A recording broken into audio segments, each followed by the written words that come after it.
Así que el tema del día de hoy, ¿cuál es?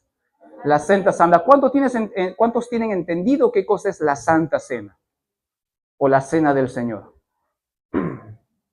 ¿Qué cosa es? No lo saben, no importa. Vamos a 1 Corintios, capítulo 11, versículo 23 al 30. Eso es lo que está hablando Pablo, ¿ok? Pablo dice, porque yo recibí del Señor lo que también os he enseñado, que el Señor Jesús, la noche que fue entregado, tomó pan y habiendo dado gracias, lo partió y dijo, tomad, comed, esto es mi cuerpo, que por vosotros es partido. Haced esto en memoria de mí. Asimismo tomó también la copa, después de haber cenado, diciendo, esta copa es el nuevo pacto en mi sangre. Haced esto todas las veces que la bebiereis en memoria de mí. Así pues, todas las veces que comiereis este pan y bebiereis esta copa, la muerte del Señor anunciáis hasta que Él venga. Verso 27. De manera que cualquiera que comiere este pan o bebiere esta copa del Señor indignamente, será culpado del cuerpo y de la sangre del Señor. Por tanto, pruébese cada uno a sí mismo y coma así del pan y beba de la copa. Porque el que come y bebe indignamente, sin discernir el cuerpo del Señor, juicio come y bebe para sí. Por lo cual hay muchos enfermos y debilitados entre vosotros y muchos duermen o entre paréntesis están muertos. Habiendo leído esto, creo que todos entendimos qué cosa es la Santa Cena. Santa Cena. Santa Cena. Y aquel que lo bebe o come indignamente acarrea juicio para sí. La Santa Cena marca el final del antiguo pacto para dar inicio al nuevo pacto. Grábense eso. La Santa Cena del Señor Jesucristo marca el final del antiguo pacto y da inicio al nuevo pacto. Ahora, el día de hoy yo quiero compartirles que la Santa Cena no solamente es un recordatorio, porque el Señor que nos dice, hagan esto en memoria de mí, ¿cierto? No solamente es un recordatorio, sino que nos insta a mantenernos unidos, santos, entre paréntesis, consagrados, apartados para el Señor. No es solamente un simple recordatorio o un recordatorio más, no que tengo que cenar porque me he bautizado cada primer domingo de cada mes. No es así. Y ahora las cosas van a cambiar. Porque si nosotros no nos ponemos las pilas, si nosotros no empezamos a consagrarnos de verdad para Dios, lamentablemente va a haber muchas sorpresas cuando el Señor venga por su iglesia. O somos o no somos. No podemos servir a dos señores. O eres o no eres.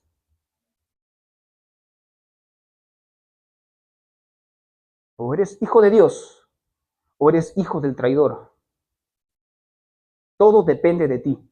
Y yo no te puedo obligar. Yo te voy a compartir la palabra. Pero yo no te voy a obligar a que no hagas esto o que no hagas el otro, porque acá no es una dictadura. Pero yo te lo voy a compartir. Ya depende de ti. Porque acá no se trata de que yo te prohíba. Te voy a estar animando, sí. Te voy a estar escribiendo, sí. Te voy a estar exhortando, sí, porque te quiero, porque te estimo, porque te amo en el nombre del Señor, porque no quiero que te pierdas. Pero dice Ezequiel capítulo 33, versículo 7, si no me equivoco. Oh hijo de Atalaya, tú amonesta, tú advierte al que está en error. Porque si tú no adviertes, si yo no advierto y esa persona muere, la sangre de esa persona voy a demandar de tu mano. Si yo no te anuncio la verdad, todo tu sangre, lo que tú mueres va a ser demandado hacia mí. Yo voy a tener la culpa. Porque no te hablé la verdad, porque yo he callado. Pero también dice, pero si tú le anuncias la verdad y la persona muere en su error, muere en su pecado, tú habrás librado tus manos. Y no es que yo me las quiera librar, sino que tampoco podemos tirar perlas a los cerdos. No se está rogando a las personas, Esto es libertad, libre albedrío. Yo cumplo con compartirte la palabra. Si tú lo atesoras en tu corazón y te lo guardas, perfecto. Si tú lo atesoras, lo recibes y lo botas, lo desechas, es problema tuyo. Yo cumplo con predicarte la palabra y yo no me voy a detener en seguir anunciando la palabra. Así que o nos ponemos las pilas o no nos ponemos las pilas. Ahora, la Santa Cena del Señor es también un medio de gracia. ¿Por qué medio de gracia? Ahora lo vamos a ver. Porque ha afectado a la vida del ser humano en el pasado, en el presente y también en el futuro. Recuerden esto, la Santa Cena también es un medio de gracia que el Señor ha dejado, porque va a afectar o ha afectado en el pasado, en el presente y en el futuro. Y ahora vamos a ver por qué. Punto número 1, en el pasado. Todos me están siguiendo, ¿cierto? Lucas, capítulo 22, tercer libro del Nuevo Testamento. Mateo, Marcos, Lucas. Lucas, capítulo 22. Lucas, capítulo 22, verso 7 al 13. Llegó el día de los panes sin levadura, en el cual era necesario sacrificar, ¿qué dice? El cordero de la Pascua. Y Jesús envió a Pedro y a Juan diciendo, id, preparadnos para la Pascua, para que la comamos. Ellos le dijeron, ¿dónde quieres que la preparemos? Él les dijo, he aquí al entrar en la ciudad os saldrá al encuentro un hombre que lleva un cántaro de agua. Seguidla hasta la casa donde entrare y decid al padre de familia de esa casa.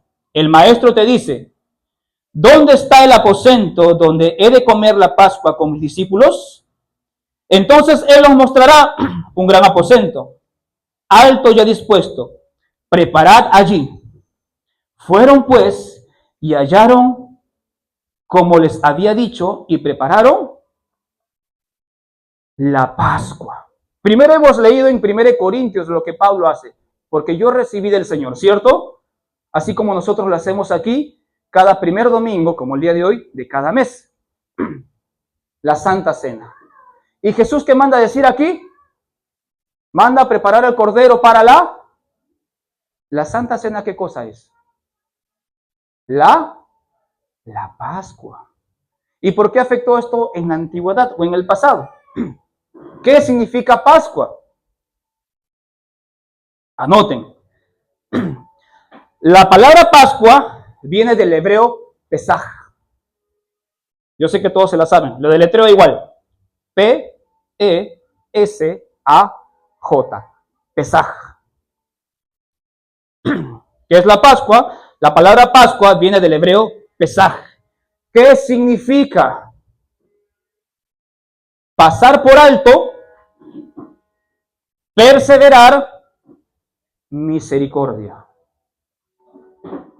¿Por qué con la Santa Cena del Señor y con la muerte de un cordero, que es el Pesaj, se termina el antiguo pacto y viene el nuevo pacto? Porque esto ha afectado en el pasado. ¿Y cómo, de dónde viene el Pesaj? ¿Dónde se instituyó el Pesaj? ¿Cuándo se instituyó el Pesaj? ¿Cuándo empezó esto? ¿En la Santa Cena? ¿Cuándo empezó?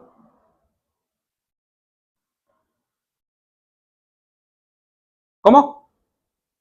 Hablen sin miedo. En Moisés. En la época de Moisés. Ahí empezó la Pascua. ¿Y en qué evento empezó? ¿En qué acontecimientos específicamente? ¿Cómo? Muy bien, hermana Sonia, en la muerte de los primogénitos. Antes no existía la Pascua. ¿Qué aconteció? Les resumo la historia rapidito. Cuando el pueblo de Israel iba a ser liberado por Dios de la esclavitud de Egipto, ¿cierto? Faraón no quiso. Entonces el Señor le envió 10 plagas. Primera, segunda, tercera, cuarta, quinta, hasta la novena, no hacía caso. Pero llegó la última plaga, que era la muerte de todos los primogénitos egipcios. Ojo, no solamente iban a ser egipcios, también iban a tocar a los hebreos. Pero hubo algo, hubo una señal que el Señor mandó, ya están craneando, hubo una señal que el Señor mandó para que los primogénitos de Israel, o mejor dicho, todos los primogénitos que estuvieran dentro de las casas de los hebreos, no murieran, porque el Señor envió al ángel de la muerte.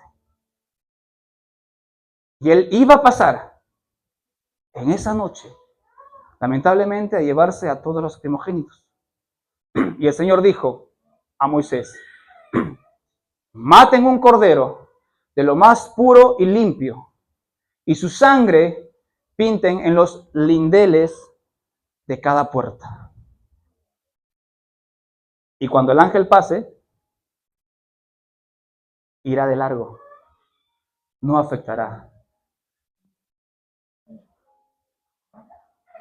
Ese día hubo un llanto y un clamor en toda la ciudad de Egipto, en todo el país de Egipto, como los aullidos de los perros cuando aullan de los lobos, pero el clamor era de los padres y de las madres al ver a todos sus primogénitos muertos, hasta que llegó al hijo de Faraón. Pero ningún primogénito hebreo murió. Y obviamente, rebuscando bien en la historia, muchos primogénitos también egipcios no murieron porque eran amigos de los judíos y creían en Moisés. Y se metieron en esas casas también. Pero obviamente que la Biblia no lo va a describir porque son cosas ya secundarias, pero sí, rebuscando en historia vas a encontrar esas cosas. Entonces, eso afectó en el pasado. La sangre del cordero. ¿Qué dijo cuando hemos leído con Pablo? Comed, esto es mi cuerpo. Bebed, que esta es mi sangre. Final del antiguo pacto y final del nuevo pacto. Ahora, ¿después de cuánto tiempo fue liberado el pueblo de Israel? ¿Después de cuántos años fue liberado el pueblo de Israel? Después de 430 años de esclavitud. Entonces el Señor mandó a que hagan esta Pascua, todos los años, una vez al año. Todos los años, una vez al año. ¿Para qué? Para que recuerden lo que Dios ha hecho con ellos y para que recuerden y se arrepientan de sus pecados. Nosotros lo hacemos cada mes. ¿Por qué cada mes? Porque tenemos que tener conciencia para estar siempre haced en memoria de mí. Siempre. ¿Me dejo entender? Entonces, después de 430 años, el Señor, que ellos fueron liberados, mandó, y esto lo pueden buscar en la Biblia, en Éxodo capítulo 12, ya lo estudian en casa. Éxodo capítulo 12, vayan y estudien eso en casa. Ahora, al mismo tiempo, la Pascua significa que Dios libera del juicio del pecado. Y aquí viene algo muy importante, y quizás voy a abrirme de lo que este es el tema, voy a sacar una raicita que no viene al tema, pero es muy importante también porque se van a hacer preguntas sobre esto. Al mismo tiempo, la Pascua significa que Dios libera del juicio, del pecado, a través de un sustituto inocente. Grábense eso, sustituto inocente. Repitan conmigo, sustituto inocente, ¿ya? Se graban eso, sustituto inocente. Ahora, todos los sacrificios del Antiguo Testamento significan o simbolizan que el pecado del ser humano iba a ser perdonado. O sea, cubrían, todos los animales que eran sacrificados en el Antiguo Testamento, cubrían el pecado de los seres humanos en ese tiempo. Escuchen bien, cubría, liberaba, pero no borraba. Esos animales no borraban el pecado de todas las personas. Cubrían, liberaban. Paréntesis. Si tú robas, si tú asesinas y te vas a la cárcel, cumples tu condena, sales libre, ¿cierto? Se borran tus antecedentes, quedas con antecedentes. Lo mismo sucedía con estos animales en la antigüedad. Cubrían tu pecado, te liberaban del pecado, pero por eso tenías que hacer los sacrificios una vez al año. Por eso el sacerdote tenía que entrar al tabernáculo y hacer los sacrificios y presentar ofrendas ante Dios por el pecado de todo el pueblo. Pero no eran honrados. Y acá viene la pregunta que todos se están haciendo. ¿Y entonces cómo los del Antiguo Testamento fueron salvos? ¿Sí o no? Porque solamente serían salvos los que mueren en Cristo o los que aceptan a Cristo. ¿Y cómo murieron entonces los del Antiguo Testamento? Por eso les estoy diciendo, del tema principal me estoy abriendo un poquitito. Luego regreso. ¿Cómo fueron salvos? Muy bien, por la fe. ¿Pero la fe en qué? Pero si no la habían visto. Si Cristo todavía no venía. ¿No? ¿Cómo? ¿Cómo dijo? ¿Quién dijo Mesías? Ellos fueron salvos por tener la fe adelantada en el Mesías. Porque ellos sabían que el Mesías, que el Hijo de Dios, iba a venir a esta tierra. Les voy a dar la cita para que ustedes lo estudien en casa. Como les digo, es un tema un poquito fuera, ¿ya? Por favor, anótenlo. Segundo de Samuel, capítulo 7. Solo anótenlo. Segundo de Samuel, capítulo 7. Salmos 110. Salmos 110. Isaías 53. Eso ya lo repasan en casa. Isaías 53 y Miqueas 5, versículo 2. Hay muchos más versículos, pero son los más principales. ¿Ok? Vamos al libro de Hebreos capítulo 10, versículo 1 al 4 para confirmar que estos animales no borraban los pecados. Acá confirmamos que los animales solamente liberaban o cubrían el pecado, mas no borraban el pecado de las personas. ¿Lo tenemos? Hebreos 10, versículo 1 al 4. Dice así. ¿Lo tenemos? ¿Sí? Porque la ley, teniendo la sombra de los bienes venideros, no la imagen misma de las cosas, nunca puede, por los mismos que dice, sacrificios que se ofrecen continuamente cada año, hacer perfectos a los que se acercan. Esos sacrificios que hacían, ¿cuánto tiempo? ¿Qué les dije hace un momento? Que Dios mandó una vez al año, ¿cierto? Perfecto. En el Nuevo Testamento también se confirma. Hacer perfectos a los que se acercan. Verso 2. De otra manera cesarían de ofrecerse. Pues los que tributan este culto limpios una vez, no tendrían ya más conciencia de pecado. Pero en estos sacrificios cada año se hace memoria de los pecados. Verso 4 y el principal. Porque la sangre de los toros y de los machos cabríos no puede quitar los pecados. Los sacrificios del Antiguo Testamento no pueden quitar los pecados. Y no sé por qué los judaizantes en la actualidad, los que son de las raíces hebreas, siguen haciendo sus sacrificios, piensan que les va a quitar el pecado. Entonces, ¿para qué quieren de Jesucristo? ¿Para qué hablan de Yeshua Mashiach? Si siguen haciendo sus sacrificios.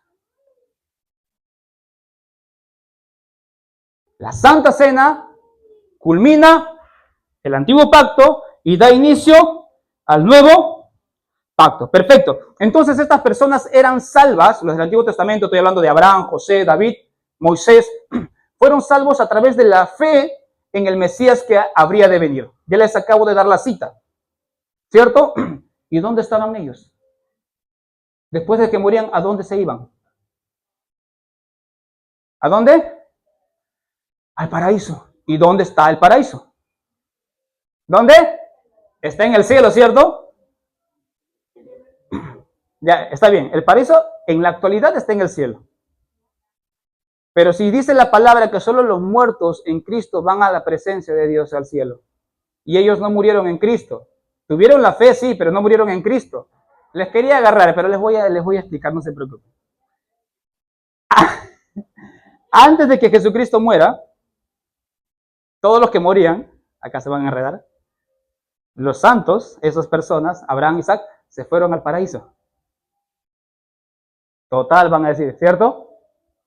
Pero el paraíso en ese entonces estaba en el Seol. Ahora, Seol, infierno, tranquilos. Seol era un lugar abajo que estaba conformado por el Hades, que es el infierno, y por el paraíso, que es el seno de Abraham. Los dos, eso significa Seol. Pero estos dos eran separados por una cima con S, no con C. Cima con C es como la montaña, arriba. Cima con S es una profundidad en la tierra. Estos dos estaban separados. Pero, ¿cómo están arriba?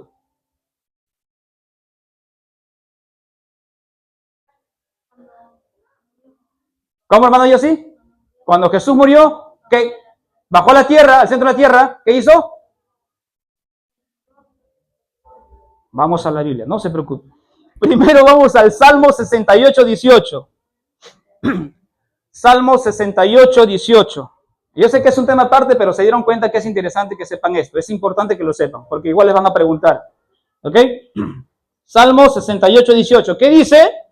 Subiste a lo alto, cautivaste la cautividad, tomaste dones para los hombres y también para los rebeldes, para que habite entre ellos Dios. ¿Cierto? Efesios 4, del 7 al 10. ¿Qué dice? Llevaste arriba, subiste a lo alto, cautivaste la cautividad, ¿cierto? Subiste a lo alto. Ahora vamos a Efesios 4, del 7 al 10. Ya, perfecto. Verso 7. Pero a cada uno de nosotros fue dada la gracia conforme a la medida del don de Cristo. Por lo cual dice, otra vez, subiendo a lo alto, llevó cautiva la... ¿Quién era la cautividad? ¿Quiénes estaban en cautiverio? Llevó a lo alto la cautividad, el seno de Abraham, todos los santos que estaban en el Seol. Ahorita les explico, no se preocupen. Por lo cual dice, subiendo a lo alto, llevó cautiva la cautividad y dio dones a los hombres. Verso 9 dice, y eso de que subió, ¿qué es? Sino que también había descendido primero a las partes más bajas de la tierra.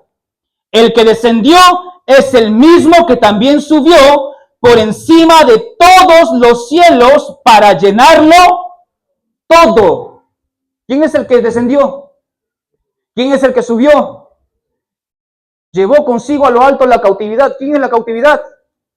Todos los santos del Antiguo Testamento. Abraham, David, Jonás, Miqueas, Isaías, Jeremías, José, Daniel, todos ellos. ¿Y por qué hizo eso? Porque primero bajó a predicar a los espíritus del tiempo de Noé, que no creían que él iba a venir. Vamos, 1 Pedro capítulo 3. Rapidito. 1 Pedro capítulo 3, versículos 19 y 20. Dice, verso 19, en el cual también fue y predicó ¿a quién? A los espíritus encarcelados, los que en otro tiempo desobedecieron, cuando una vez esperaba la paciencia de Dios en los días ¿de quién? De Noé, mientras se preparaba el arca, en lo cual pocas personas, es decir, 8, fueron salvadas por agua. Todas las personas que murieron ahogadas, que no creían en Dios, fue Jesucristo y fue y les predicó. Y no solamente a ellos, sino a todo el resto que se rebeló contra el pueblo de Dios. Ahí está Jared, no me acuerdo quién más. ¿Cómo? Y otros más que murieron. Jesucristo murió, descendió, predicó en el Hades, en el Seol, y luego se llevó a todos los santos cuando Él resucitó. Por eso ahora, todos los que mueren en Cristo se van de frente a la presencia de Dios, al paraíso.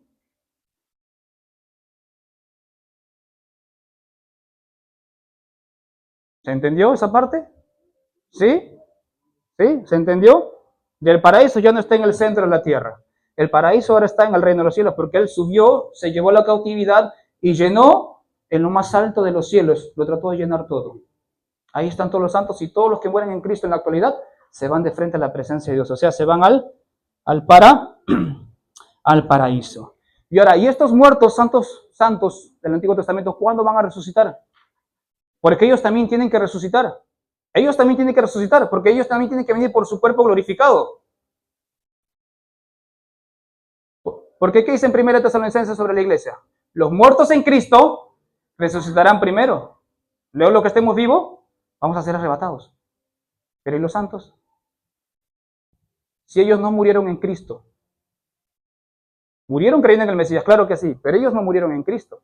Solamente los muertos en Cristo, o sea, solamente la iglesia va a resucitar primero. ¿Y ellos cuándo resucitan? Es un tema muy aparte, el tema de las resurrecciones. Son 5 resurrecciones, que les estoy dando un pequeño adelanto. Hay mucho que aprender, ¿cierto? Hay mucho que aprender. ¿Cuándo resucitan ellos? Al final de los 7 años de tribulación. Ya cuando enseñen las 5 resurrecciones, ahí les voy a explicar mejor. Pero ellos resucitan al final de los 7 años de la tribulación. Hay más versículos, pero los voy a citar uno nada más para leerlo ahorita. ¿Sí? Vamos al libro de Ezequiel, capítulo 37. Y luego regresamos al tema de la cena. Ezequiel 37, versos 12 y 14. ¿Lo tenemos? Avísenme. ¿Sí? Por tanto, profetiza y diles, así ha dicho Jehová el Señor, he aquí, ¿qué dice? Yo abro vuestros sepulcros. ¿Qué dice? Pueblo mío. Pueblo mío, ¿es Israel o es la iglesia? ¿Cómo que la iglesia? Israel. Acá la iglesia no existe. Volvamos a repetir. Por tanto, profetiza y diles, así ha dicho Jehová el Señor, he aquí, yo abro vuestros sepulcros, pueblo mío, y os haré subir de vuestras sepulturas. Resucitarán, y os traeré a la tierra de Israel. Verso 13. Y sabréis que yo soy Jehová, cuando abra vuestros sepulcros, y os saque de vuestras sepulturas, pueblo mío. 14. Y pondré mi espíritu en vosotros. Quiere decir un cuerpo ya glorificado. Y pondré mi espíritu en vosotros y viviréis. Y os haré reposar sobre vuestra tierra y sabréis que yo Jehová hablé y lo hice. Así dice Jehová. ¿Por qué dice? Y haré reposar sobre vuestra tierra. ¿Qué comienza cuando termina la gran tribulación? El reino milenial. Por eso dice, los haré habitar en vuestra tierra, en Israel, pueblo mío. Al final de los 7 años, cuando Jesucristo venga y pise tierra, ellos van a ser resucitados. La tierra será purificada y tanto la iglesia como ellos que han resucitado entrarán al reino milenial. Ese es otro tema. Y hay mucho que aprender. Hasta ahí los dejo. Regresamos al tema de la cena. Pero esto era necesario que lo sepan también, porque es parte de la antigüedad. ¿Ok? Perfecto. Dicho y esto, ya hemos visto lo que afectó en el pasado la Pascua. ¿Cierto? La sangre en los lindeles. ¿Ok? Ahí se inicia la Pascua. Perfecto. Ahora, en el presente. Lucas capítulo 22. Regresamos a Lucas capítulo 22, por favor.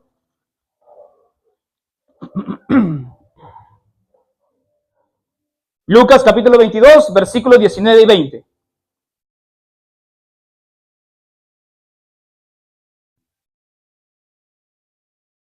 ¿Qué dice? Y tomó el pan y dio gracias y lo partió y les dio diciendo, esto es mi cuerpo que por vosotros es dado. Haced esto en memoria de mí. De igual manera, después que hubo cenado, tomó la copa diciendo, esta copa es el nuevo pacto en mi sangre, que por vosotros es derramada. Ahora, cuando Jesucristo dijo esto, pasaron casi 24 horas después, un miércoles, Y Jesucristo fue crucificado y muerto. Es ahí donde todo empieza a afectar nuestro presente. Es ahí donde todo empieza a afectar nuestro presente, a influenciar en nuestras vidas lo que hizo Dios humillándose y haciéndose hombre. Estas palabras de Cristo, se los leo, marcaron el final del antiguo pacto. Con sus leyes. ¿Cuáles leyes?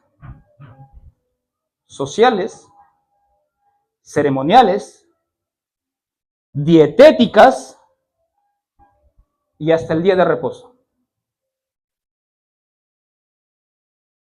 Esta cena del Señor Jesucristo elimina todo eso, el antiguo pacto. Vuelvo a repetir, ¿qué es lo que elimina? Leyes sociales, leyes ceremoniales, leyes dietéticas, o sea, comidas, y el día de reposo. Y da inicio al nuevo pacto que es la gracia. Este pan que representa el cuerpo de Cristo, ¿cierto? Este es el pan que representa el cuerpo de Cristo. ¿Se acuerdan que hablé de un cordero inocente? ¿De un animal inocente? Él, Jesucristo, es el cordero inocente. El que no tenía nada de pecado y fue sacrificado por nosotros. Él es el único cordero simbólicamente inocente que fue sacrificado y que fue por él que nosotros fuimos perdonados y redimidos y limpiados de nuestros pecados. Él es el único cordero que sí puede borrar todos tus pecados. Por eso cuando cada domingo que venimos o cada día y tú te arrepientes, el Señor lo borra. Porque en ese cordero sí tenemos salvación y plenitud. No en los sacrificios de los animales, como les dije, el ejemplo de la cárcel. Pagas tu condena, pero sales tú igual con antecedentes penales. Pero con Cristo, si tú te arrepientes de corazón, lo que pasó atrás, ya no me acuerdo, dice. Ya no me acuerdo. Entonces vamos entendiendo qué cosa es la cena del Señor, la santa cena del Señor. Luego dice, la copa de vino representa la sangre derramada por la humanidad para sellar la alianza del nuevo pacto. Con la sangre, en la enseñanza el domingo pasado, ¿qué hablamos? De las 10 vírgenes, ¿cierto? Y cuando la virgen comienza a agarrar la copa, es el sello de la sangre del nuevo pacto con la novia. Cuando tú tomas el vino, estás sellando el nuevo pacto, la nueva alianza que Jesucristo hizo al morir en la cruz del Calvario, por su iglesia, por ti, por mí.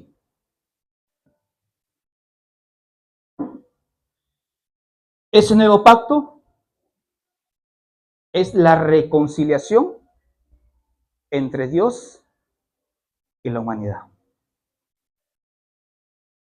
La Santa Cena es el nuevo pacto entre Dios y la humanidad. Chao leyes sociales, chao leyes ceremoniales, adiós leyes dietéticas, adiós la ley del día de reposo. Nuestro reposo es Cristo. Nuestro reposo es Cristo. Primera de Juan, capítulo 1, versículo 7.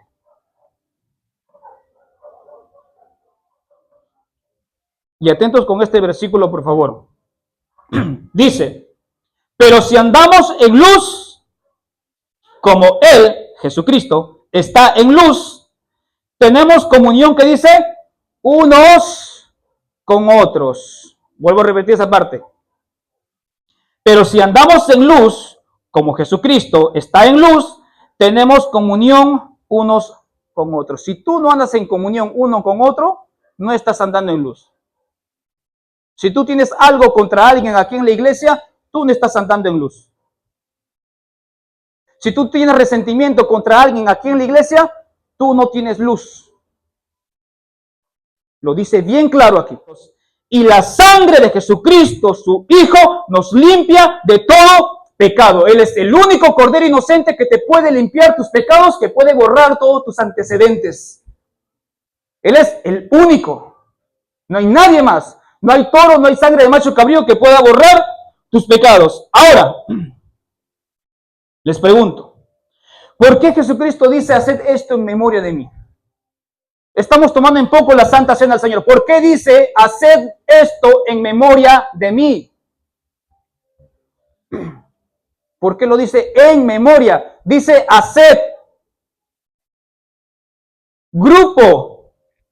No es uno, grupo. Unidad. Él le hablaba a sus discípulos, no le hablaba a uno solo, le hablaba a todos. Unidad. Ejad. Haced esto en memoria de mí. Porque cuando venimos a participar de la cena del Señor, nos recuerda que estamos en pacto con Él. Nos nutrimos espiritualmente en Él. Nos fortalecemos en Él. Y lo más importante, que somos hermanos y tenemos que estar unidos, no en discordias, sino reconciliándonos. Lo más importante es que tenemos que estar unidos como hermanos, no en discordias. Y si hay discordias, reconciliarnos. Haced esto en memoria de mí. Unidad. El pan y el vino son símbolos de unidad. ¿Saben por qué? ¿Por qué el pan y el vino son símbolos de unidad? Porque para hacer un pan se agarran trigos de diferentes lugares y se hornea en uno solo. Unidad. Para hacer el vino se agarran uvas de varios lugares para hacer un vino. Pan, unidad. Vino, unidad. Haced esto en memoria de mí. Unidad, unidos. De igual manera, en la iglesia vienen personas de diferentes lugares. Pero cuando estás en Cristo, cuando estás en su luz, venimos a ser unos en Cristo. Ejad, único, unidos en su mismo espíritu, unidos como familia. A eso se refiere, haced esto en memoria de mí, hacerlo en unidad.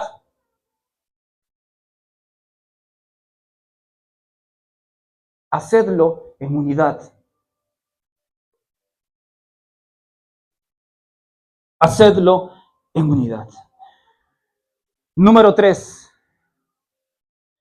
Con el futuro. Lucas capítulo 22. En Lucas capítulo 22 que hemos leído está todo. Pasado, presente y futuro.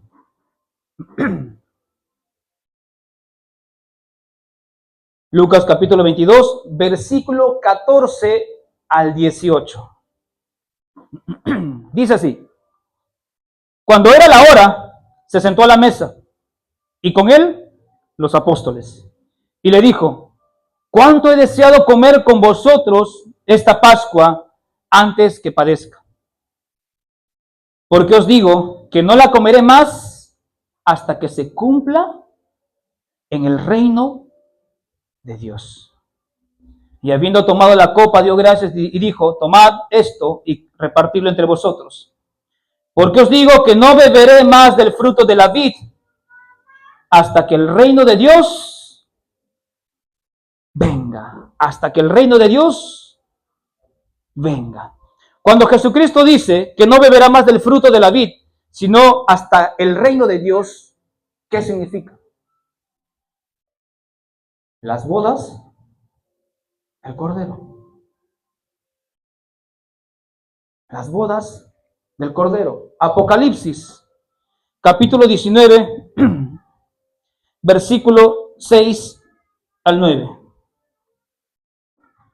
Verso 6 dice, y oí como la voz de una gran multitud, como el estruendo de muchas aguas y como la voz de grandes truenos que decía, aleluya, porque el Señor nuestro, Dios Todopoderoso, reina. Gocémonos y alegrémonos y démosles gloria, porque han llegado las bodas del Cordero, Y su esposa, ¿quién es la esposa? Se ha preparado y a ella se le ha concedido que se vista de lino fino, limpio y resplandeciente, porque el lino fino es las acciones justas de los santos. Verso 9.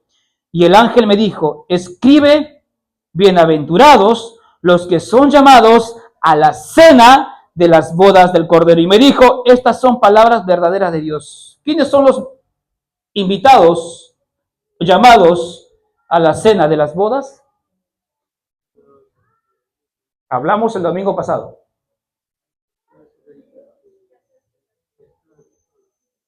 Durante los judíos, ¿cierto? ¿Se acuerdan de las novias que hablamos? Las vírgenes prudentes. En el segundo contexto. Hablamos primer contexto, como enseñanza para todos, y el segundo contexto, que eran las vírgenes prudentes, eran los judíos que aceptan a Cristo durante la tribulación y son invitados a la cena. Primero nombra bodas del Cordero, la esposa, y luego dice, bienaventurados los que son invitados, los que son llamados a la cena de las bodas. Las bodas arriba, los 7 días de luna de miel, 7 años de tribulación aquí en la tierra. Desciende la novia, el reino milenial, la cena de las bodas del Cordero. Ahí donde resucitan los santos del Antiguo Testamento y entran al reino milenial. ¿Ok? ¿Perfecto? Listo. Ahora, yo sé que muchos de ustedes están preguntando, hermano Boris, entonces, ¿quiénes son o quiénes pueden cenar y quiénes no pueden cenar?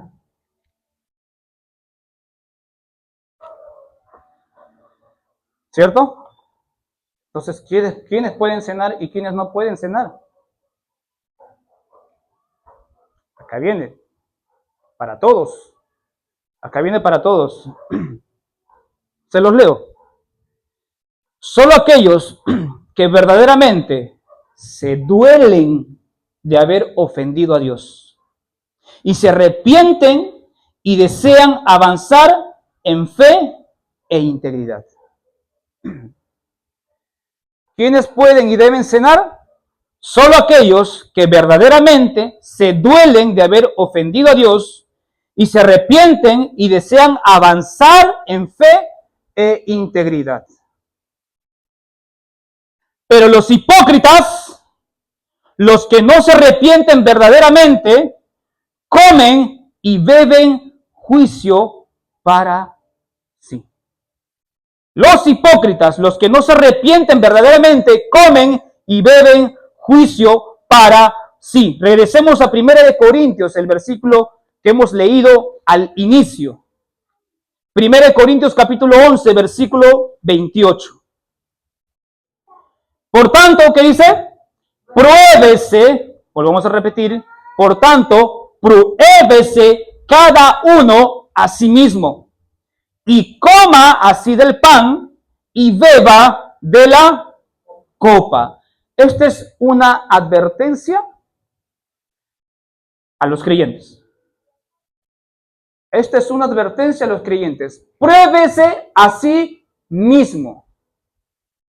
Pruébese a sí mismo. Ojo que no está diciendo que no participes de la cena.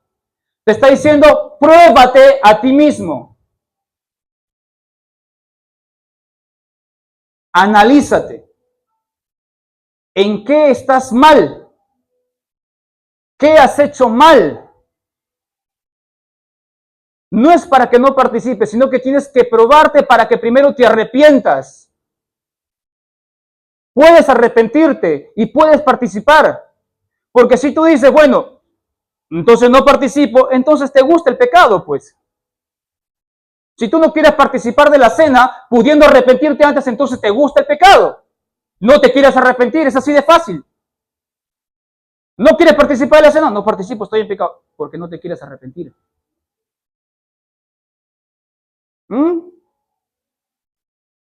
Estoy en pecado, pero puedes arrepentirte. Pruébate a ti mismo, analízate a sí mismo. Pero Pablo, en el contexto de este versículo, está hablando de la división de la iglesia, de las murmuraciones en la iglesia, de la hipocresía en la iglesia, de que comienzas a hablar de un hermano, de una hermana, que no te cae bien un hermano, una hermana. A eso se refiere este versículo. Pruébate a ti mismo. ¿Por qué? ¿Qué nos ha mandado el Señor? Hagan esto en memoria de mí. Unidad. Si tú no estás en unidad, pruébate a ti mismo. Reconcíliate con tu hermano antes de participar de la cena. Arregla cuentas con tu hermano, con tu hermana antes de participar de la cena. Y si no participas es porque quieres vivir en pecado. Quieres continuar viviendo en desunión. Y eso afecta a la iglesia. Eso afecta a la iglesia. Pero no te está diciendo que no participes. Bien claro está diciendo. Volvamos a leerlo. Por tanto, pruébese cada uno a sí mismo y coma así del pan y beba de la copa. Pruébate. Arrepiéntete. Y luego pasas. Antes de que se dé la cena el día de hoy, si tienes algo contra alguien, ve y arregla cuentas. Ve y arregla cuentas, porque si no estás siendo hipócrita y estás causando división en la iglesia. Y la Santa Cena no es un juego. No es un juego, porque muchas veces le hemos tomado como un juego, como algo de recordatorio nada más. Punto número 2. ¿Quiénes no pueden participar de la cena? Esto sí es más, es esa parte. ¿Quiénes sí no pueden participar de la cena? Ojo con esto. Verso 27 al 30. O sea, retrocedemos un versículo más. Del 27 al 30. ¿Quiénes no deben y quiénes no pueden participar de la Santa Cena? Verso 27 al 30. Dice, de manera que cualquiera que comiera este pan y bebiera esta copa del Señor indignamente, será culpado del cuerpo y de la sangre del Señor. ¿Qué significa? Que será culpable también, así como los fariseos, como los que mataron a Jesucristo. De manera que cualquiera que comiera este pan y bebiera esta copa del Señor indignamente, será culpado del cuerpo y de la sangre del Señor. Por tanto, pruébese cada uno a sí mismo y coma así del pan y beba de la copa. Y acá el verso 29 al 30. Porque el que come y bebe indignamente sin discernir el cuerpo del Señor, juicio come y bebe para sí. Por lo cual hay muchos enfermos y debilitados entre vosotros y muchos duermen. Muchos mueren espiritualmente y físicamente por entrar a la cena del Señor indignamente.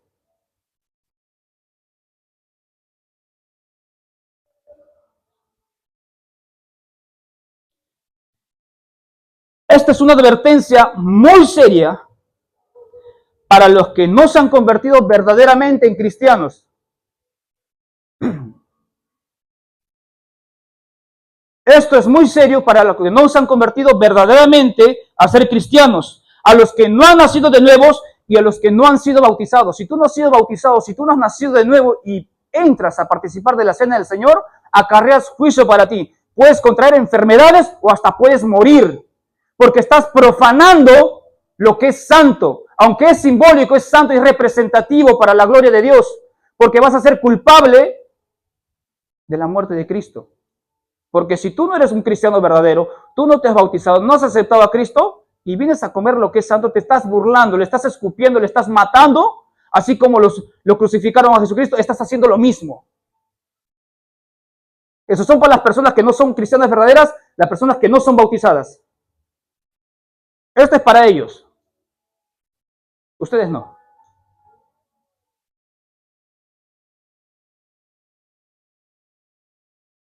Viene una persona que la han expulsado de otra iglesia y quiere participar de la cena y nosotros no sabemos. Por eso tenemos que ser recelosos en esas cosas. Esa persona puede morir. Si esa persona no ha sido bautizado y va a consumir algo que es santo, esa persona puede morir, se puede enfermar. Por lo cual hay muchos débiles y enfermos y hasta duermen. O sea, han muerto.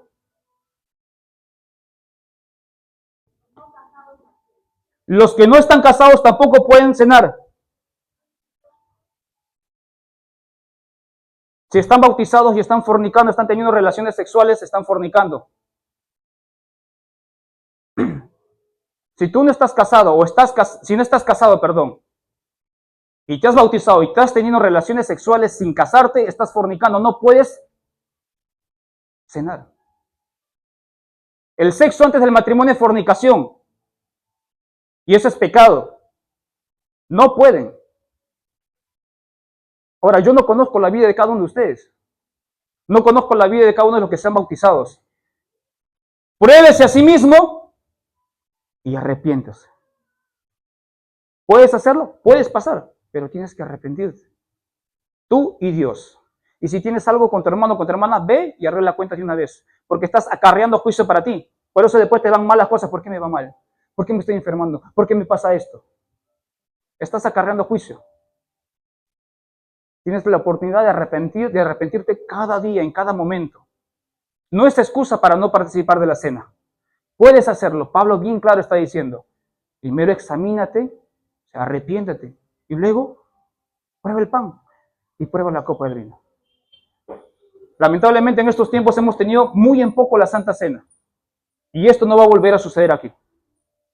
Y esta inconsciencia, por eso he tenido que hablar estas cosas. He tenido que hablar la verdad aquí. Y siempre la voy a hablar. Quizás puede incomodar. Pero si yo no hablo la verdad, la sangre de ustedes va a ser demandada sobre mis manos. Yo tengo que hablar esto. Porque HAT tiene que ser una iglesia que marque la diferencia. No nos creemos más santos que el resto. No, nada que ver, porque también somos pecadores. Todos somos pecadores. Pero tenemos que estar en ese proceso de consagrarnos más, de separarnos más para Dios, de apartarnos más para Dios. Porque si no, vamos a ser un cristiano más del montón. Un cristiano light. Dios viene por una iglesia santa, sin manchas, sin arrugas. No por nuestras obras, a través de Jesucristo. ¿Y cómo seremos santos? Porque nosotros nos arrepentimos cada día. Tenemos esa facilidad, esa gracia, esa gratitud de poder arrepentirnos todos los días. Si no te arrepientes es porque tú no quieres y porque te gusta vivir en el pecado. Te gusta vivir con esa carga, con esa pesadez. Es problema de cada uno de ustedes. No es de Dios. Señor, ¿por qué me pasa esto? ¿Por qué me pasa el otro? Comencemos a examinarnos. Ya maduremos ya. Nos queda poco tiempo. La Santa Cena no es un juego. Así que en estos momentos vamos a orar. Y aprovechemos en pedir perdón a Dios. En reconciliarnos con Dios. Y luego pasar a la Santa Cena, que es el día de hoy. Pero desde hoy empecemos a tomar las cosas más serios. Con más seriedad. Amén. Pongámonos de pie.